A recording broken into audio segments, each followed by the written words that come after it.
Good morning from the Nasdaq market site in Times Square. I'm Steve Chalmers with your market update. It is Thursday, September 16th. While markets were up yesterday about 0.5% on the major indexes across the board, we saw the Dow higher by about 40 points. We saw the S&P higher by about 4. The S&P closed at a key level of 1125. This has been a level of resistance going back to June. So traders and technicians will be looking to see if the S&P and the overall markets can break above this level of resistance and continue some of the recent momentum that we have seen in the markets. We did get some reading on economic data today.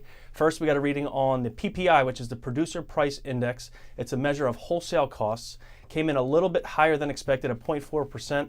Expectations were for a rise in August of 0.3%. I think he chalked this up to being in line, but the key takeaway is that we are not in a deflationary environment. That has been a key concern to a lot of people in recent days.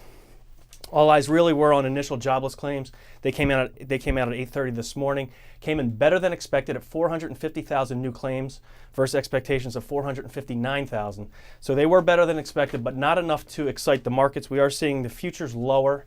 Currently, we're seeing the Dow futures down 40. We're seeing Nasdaq futures down 10. And on the earnings/news front, we did hear from Federal Express this morning, the second largest parcels carrier, did report earnings, reported quarterly earnings of $1.20 versus expectations of $1.21. Revenues were in line at $9.46 billion for the quarter. They did guide for the full year to the low end of the range, so we are seeing that stock trade lower in the pre-market session, currently down about 2%.